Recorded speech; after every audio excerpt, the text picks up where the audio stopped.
What's up?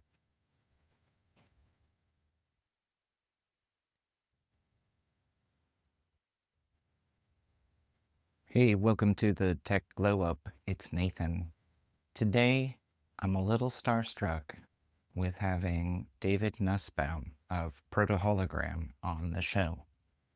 David is an early innovator in all kinds of storytelling mediums, from early broadcast mediums to celebrity holograms. And yes, that celebrity hologram that you were thinking of, which, right, maybe the most notorious hologram ever made. But now David is working with holograms, beaming people all over the world to build connections in real time with real people and real conversations. How can you create remote conversation and connections with holograms? How can you leverage the best of today's and yesterday's communication technologies to really connect with your audience and tell a story? These are all the questions and so many others that David gets into. I hope you enjoy. You ready to do this? I'm ready to go. Hello and welcome to the Tech Glow Up. I'm Nathan C., and today I have the distinct pleasure of chatting with David Nussbaum, chairman and founder of Proto Hologram. David, thank you for joining me today. Thanks for having me. I've been listening to your show for quite some time. And when I heard that you had asked me to be on your show, I all of a sudden I got a little nervous. I typically don't get nervous before a podcast, but when you listen to a show that you admire and set a weekly reminder to listen to, then it becomes a big deal. Okay, talk about trying to take somebody off their game. I love it. Wow, what a generous open. I so appreciate that. David, you've got some very interesting things going on behind you. For those who don't have the benefit of watching the video part of the glow up, could you introduce yourself and the work that you do at Proto Hologram and talk a little bit about the amazing holograms you got going on behind you? I started Proto Hologram in my living room in 2018. And prior to that, I was a co founder in a pretty large and well known holographic entertainment company, mostly known for bringing back dead musicians to posthumously perform on big giant hologram stages all over the world. Prior to that, I was a broadcaster. Obsessed with communications and journalism and connecting with people. What if instead of using holograms to bring back the dead, I used holograms to connect the living? So instead of talking into a microphone and hearing your voice come out of a speaker, I thought, what if I could broadcast you? What if I could send a person from wherever to wherever? And so I built these hologram telephone booths. Then I just started beaming people places. Behind me, you're looking at 7 foot tall, 4 foot wide, 2 foot deep holographic displays that make it look like a person or a thing is there, even though they're not really there. Whether it's a person beaming in live or a person or a thing being pre recorded and played back like a holographic movie, or maybe it's part of artificial intelligence. So it could be an interactive, multilingual, conversational avatar. All of these things are what's happening over my shoulder right now. It's retail, it's healthcare, it's people and places. That's what we're going to talk about here today. All the different use cases of Proto and why it's important. I'm All here right, for you. David, Whatever. this is amazing. I love that you mentioned a somewhat notorious experiment in holograms, bringing the dead artists back to life.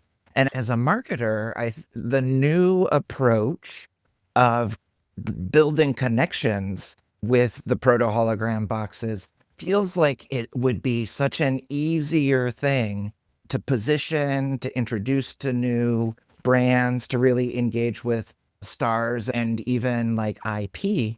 Can you hmm talk about the origins in innovation and in holograms? What, as a broadcaster, got you excited about 3D representations of famous people? Yeah. So broadcasting has just always been a part of my life. I remember very vividly just sitting in the back of my dad's Volkswagen Rabbit while he was driving his car. He would go on business trips and he would take me from city to city. I'd sit in the back seat and he would always listen to the radio. Sometimes it was the mamas and the papas and we'd listen to music, but most of the time he was listening to talk radio. And I found it fascinating. His attention on that information, on that interview was fascinating to me. The idea of communication with somebody who's not there, the idea of communicating with somebody in a way that just didn't feel real and then making it real. And so, what we're doing right now, we're talking to an audience of people that we're not engaged with, but we're communicating with them in such a way. So, I've always really been fascinated with that. My parents tell me that when I was 6 years old, I used to turn the volume down while watching Mets games on TV, and my buddies and I would call the play by play. I didn't realize that at the time that we were doing a job. We were broadcasting. And forward to high school, I was a sophomore in high school, and I was sitting in the parking lot prior to opening bell, and I was listening to the Howard Stern show for the first time in 1990. And I couldn't believe the words I was hearing. I missed the first 20 minutes of school that morning because I needed to know what Howard was going to say. So for me, it was obvious to me that I was going to be a broadcaster. Oh, the feelings that you're describing are so much those kinds of broadcasters and those kinds of shows for that time was really notable for how much they felt like it was a one-to-many personal conversation, right? That like Howard was Totally. talking to you and you were hanging out in Yeah. his parlor or I was whatever. hanging out in the So, studio. yeah. Same thing with David Letterman at night. I was always watching Saturday Night Live on Saturdays. I was watching David Letterman Monday through Friday. And I'm 12 years old, 13 years old, 14 years old. I'm impressionable. This is where I'm getting all my information from. There was no social media yet. There were no podcasts yet. This was my world. I became obsessed with radio and broadcasting and communications. In the late 90s, I moved to Los Angeles and I got a job on the radio. For the last 25, 30 years, that's all I've ever thought about was having my voice heard by as many people as possible, whether it was sports radio, talk, or even just talking up a record. I've always just been fascinated with communicating with a person or people, whether they were 10 feet away from me or thousands of miles away. So I started a podcast in 2006. I'm told it was one of the first 1,000 podcasts on the Apple platform. It was boring and nobody was listening to it. It was essentially me once a month just talking for 30 minutes and uploading it. And 3 years later, most of those podcasts still had zero listeners. But in 2009, I started interviewing celebrities. Sam Simon came over to my house. May he rest in peace now. But Sam Simon was the co-creator of The Simpsons. And he later became more well known for being an animal rights activist and a human rights activist.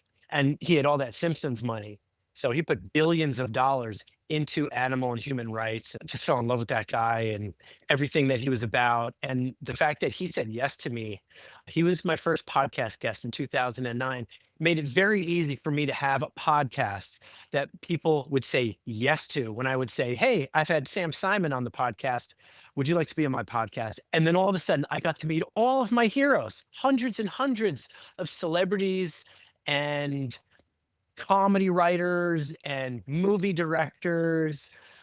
Came over from Gilbert Gottfried to James Gunn. I even met my wife in a podcast in 2010. We got married 5 years later. That's Podcast, such a broadcasting, and communications have completely been the focus of my entire life.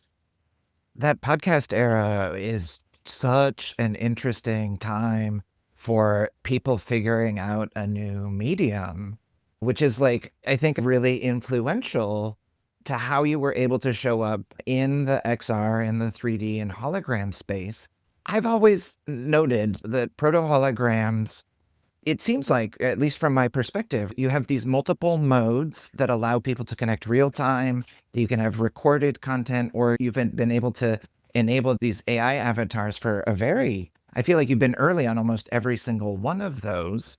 So, like, you must have had some learnings from catching a wave early in one medium that could help with this new medium in XR. The question I'm actually really trying to get to is very notable that you have all three of those use cases, that you're early with them, but that it is also seems like it has always been an all-in-one kind of package and service that makes it Mhm. very easy for people to engage with, to start up, to be successful with incredibly quickly.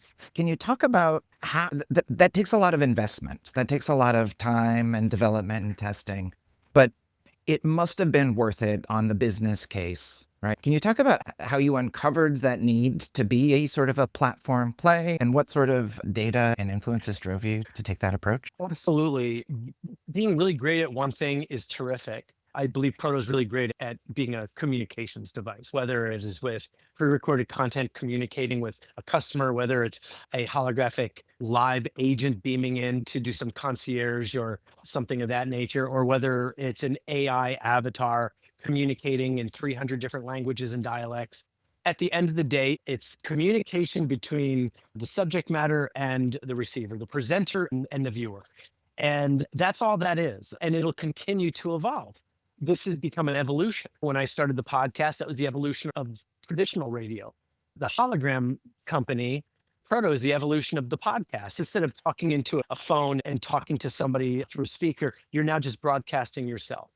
I am grateful that I haven't done this alone. So I came up with the idea, and luckily it was a pretty good one. So good, in fact, that a dozen or more people, I'm with you. If it's okay with you, I'd like to work at this company with you, even when I didn't have any money at all. I'd spent all my money on failed prototypes one by one, were becoming worse than the one before it. Finally, I made it just good enough to get a little bit of investment money and then to start attracting my partners who I'm still with today. So I've got, if I could give a bit of advice to anybody who's maybe starting out a new venture that hasn't done this before, surround yourself with people who have done this before. And so I'm fortunate. I have a great chief operating officer, chief technology officer, chief product officer, the sales department, the operators, the producers, and everybody who work at Proto. I couldn't have done any of this without them. When you ask, how did you know, or how did you combine all three or more of these elements into one? I didn't do any of this. I am the first person to admit the only thing I did was come up with a good enough idea to attract people who could work at Amazon and Meta and Netflix. They all work here. They're the ones who come up with some of these great ideas. And then I'm just glad to get to work with them every day. I love it. That leads in really nicely to this next question, which is how, as you're now like, goodness, 8 years into this timeline with proto holograms, can you talk about how you like to learn about the impact of your work, how it's resonating with customers, and how that influences your planning and roadmap, and how that influences your planning and pipeline, or excuse me, your planning and roadmap? Absolutely. Proto has been well documented to save our partners time, money, and the environment. Save time. So Proto can beam people places. So I have, like, William Shatner, for example, 94 years old. He calls me up and he says, I hear you're beaming people places, and it's not me. And I made beaming people places famous.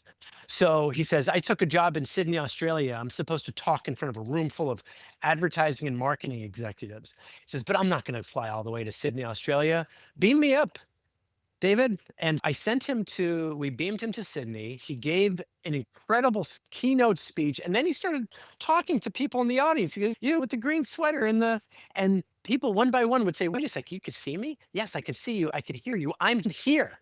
And so that was really great. So save time. He says to me afterwards, stop calling yourself a hologram. Start calling yourself a time machine. You just saved me 2 weeks of travel. I gave my speech in Sydney, Australia, and I was home having breakfast with my wife in Los Angeles the same morning. And so saving the environment is also really important because that is, to a lot of people, saving the environment is the most important thing because you are no longer spreading jet fuel all over the earth and you are allowing people to appear everywhere without getting on an airplane. Christie's not a person, but artwork, billions of dollars worth of artwork, in fact, per year are being beamed from their individual showrooms and museums into all Christie's locations prior to auction. And they're not only saving a ton of time and money doing that, but saving the environment, seeing their global carbon footprint shrink significantly because they no longer have to send a $50 million Giacometti sculpture on a 12 city roadshow prior to auction. I love that there is this theme of things that shouldn't really be traveling, but that you can allow them to travel, right? With Captain Kirk, you made him get up early one morning instead of taking 2 weeks worth of travel. Honestly, I'm somebody whose first dream job was in art galleries and museums, right? Like the insurance costs, the Yes. costs of like all of that, the shipping and facilitation that goes into that can be enormous and it's dangerous. It's not great for the art. And so if you can limit those sorts of things, but still build connections at the same time, it really starts, in my brain, one of the questions that I've always had is like, these boxes are really big. They seem high tech and fragile. Like it takes a lot to move them around. Like, what are the use cases? What are the applications that are going to Yeah. be worth like that investment in hardware? And what I'm seeing, right, like for Christie's, for even, like a hotel concierge that might have an all night fac in that smaller sort of desktop model, I'm starting to see how like the one to many, the one to personalized, the one to your language, or your showcase, your atelier to the Christie's main floor, that starts to be a lot of scale in many different dimensions. I love it. Thank you. Yeah, totally. It's from Mike Milken owns a museum that just opened up in Washington, D.C., across from the White House. It focuses on creating the American dream. And in his museum on the first floor, four proto devices, Serena Williams, Dr. Sanjay Gupta, Saul Khan, and Sarah Blakely. And each one are hooked up to an AI data endpoint. So you can talk to Serena Williams about sports and entrepreneurship. You could talk to Dr. Sanjay Gupta about healthcare and medicine. You could talk, it's really wild. So it allows people to answer questions, be a subject matter expert, and allows museums to ship one of a kind works of art. And then we're also using it, Andy Jassy and several industry big shots at over at Amazon or Nvidia to do keynote speeches and to show new product and services remotely in multiple countries in the language of those countries. So it becomes a way for a customer to receive information in a new way that is interesting to them and welcoming.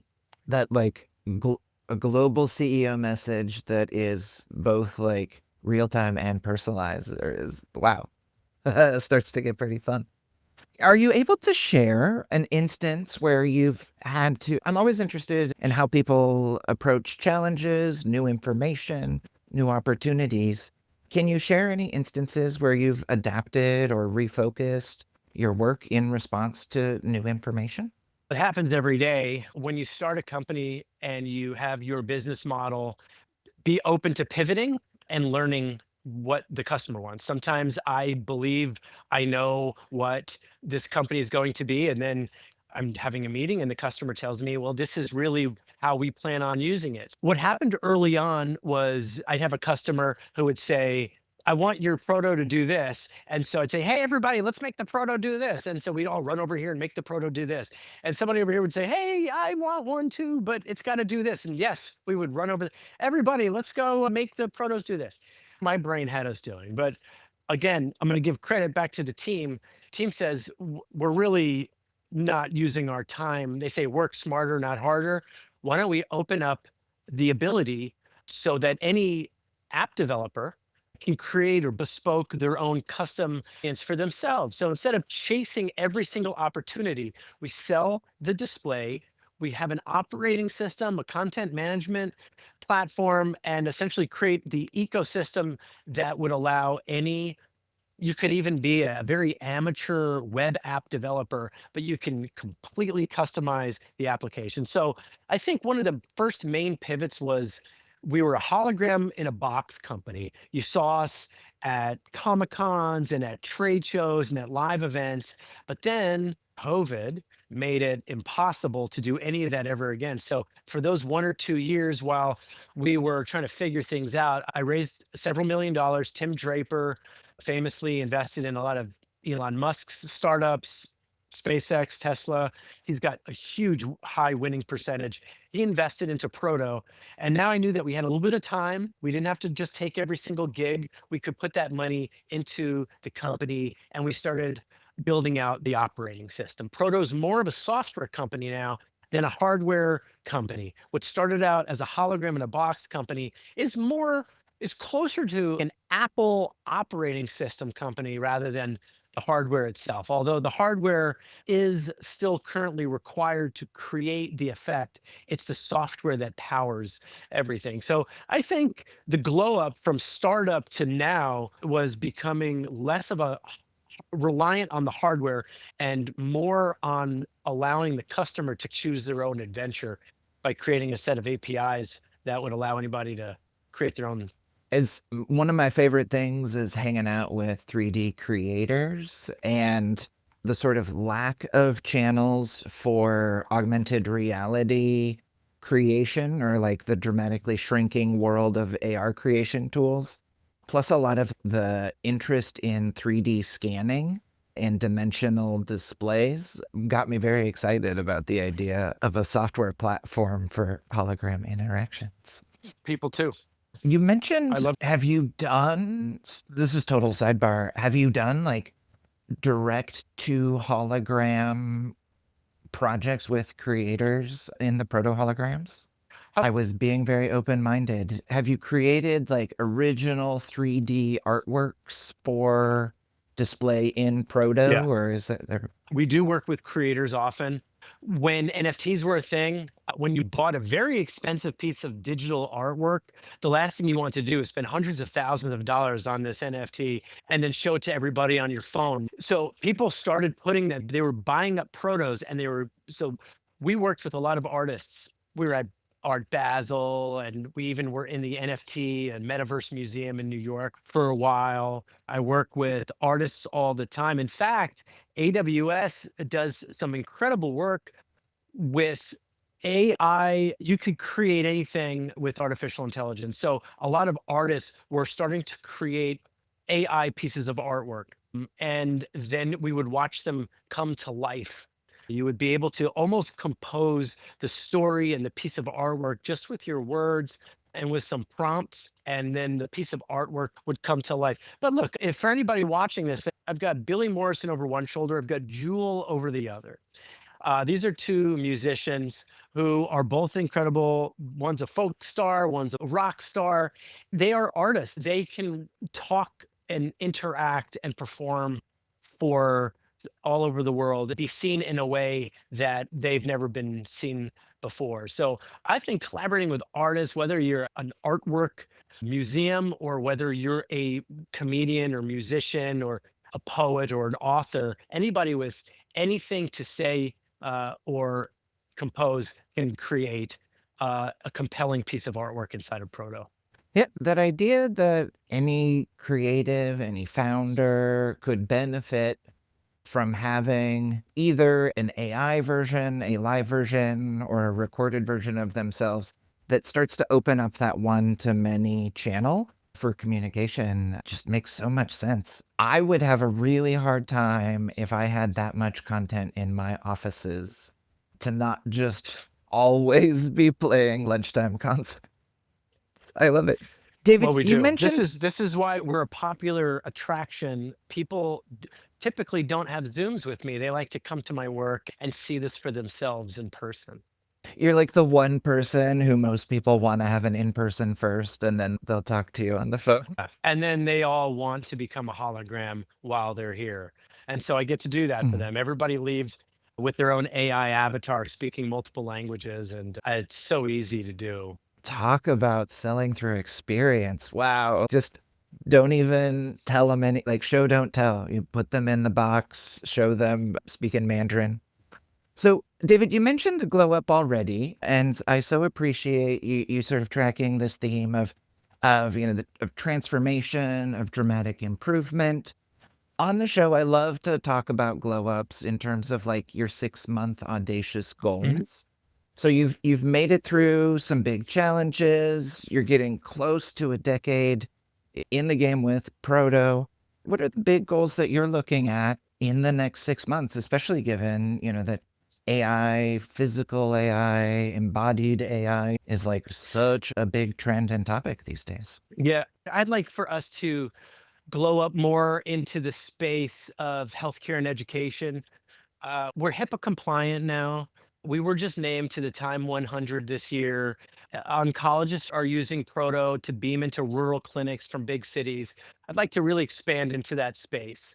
I think it's important. I don't think this is just for musicians and celebrities and comedians and public speakers. I think this is a healthcare tool.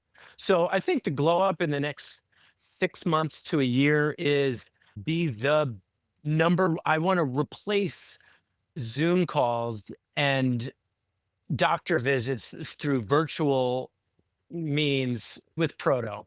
I think in person makes it feel more real.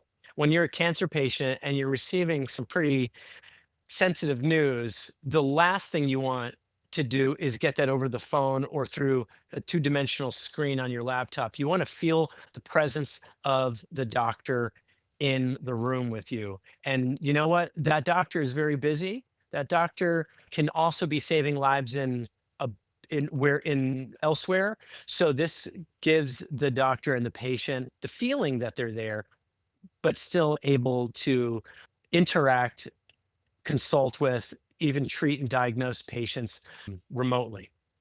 I think the other glow up is on the hardware. So on the software side, obviously getting faster and more sophisticated.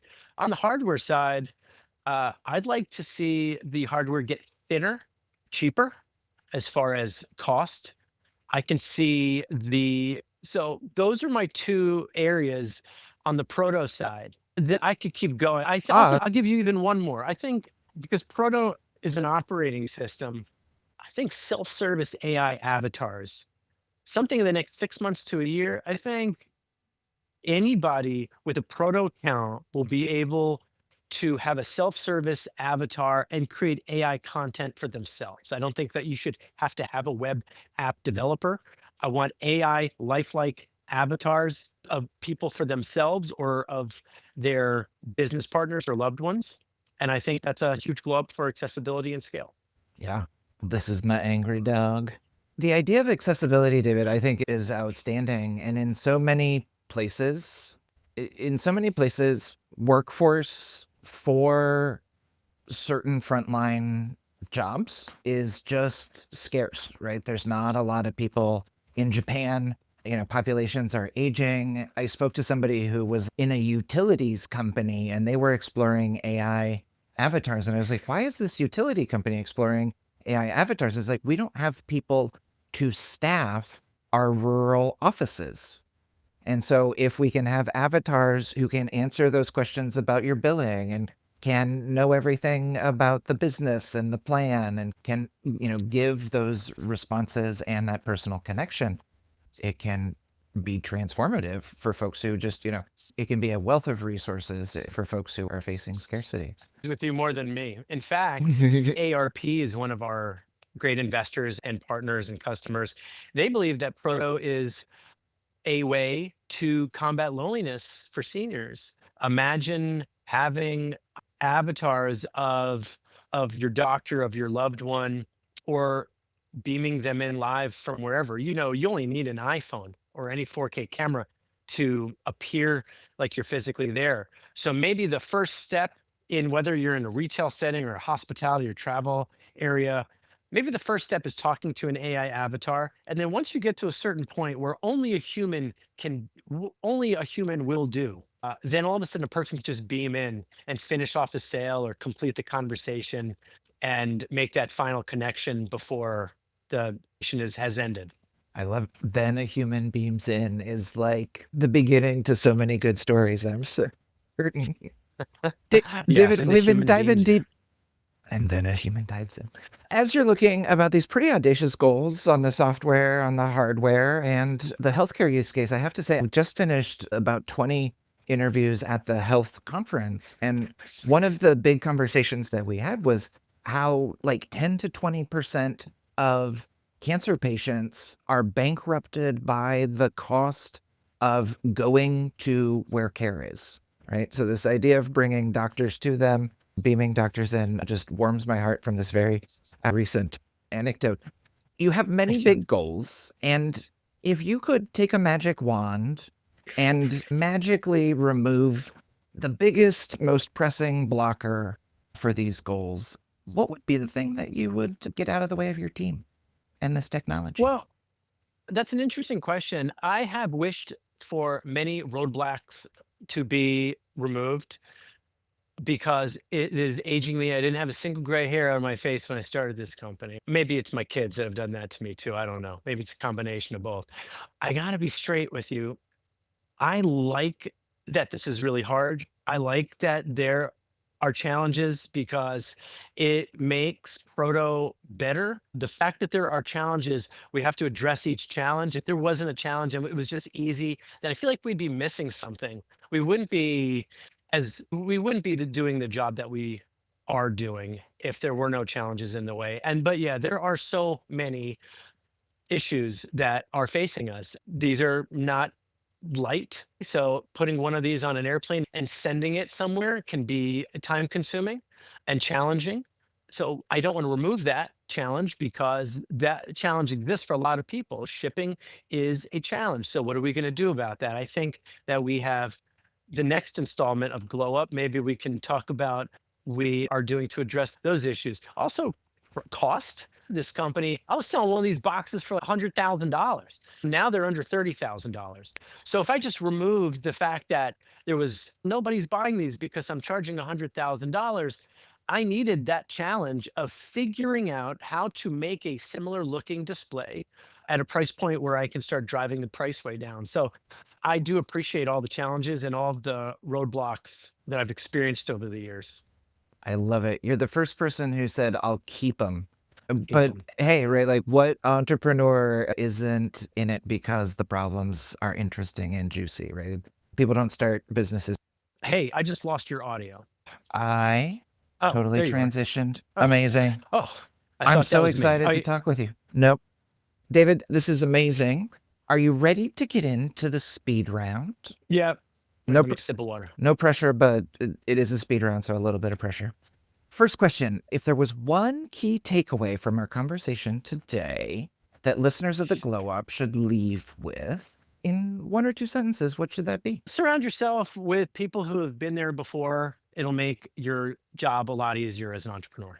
Yes. Such good advice. I feel like a lot of times entrepreneurs feel like they should just figure everything out and then bring people on. And as you've alluded to several Yeah. times, the Also, quicker you get other people. second answer to that is don't wait for it to be perfect.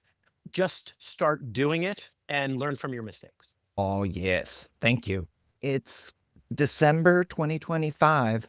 What quarter is your brain in? Is your strategic brain in right now? It's tough because it is all over the place. I'm thinking because look, we're in the final month of the final quarter of the year. So it's about trying to generate as much end of the year capital and I'm raising money. I'm also generating revenue. So I'm here in this month. But as the chairman of Proto, I'm also thinking 3 to 5 years out as well.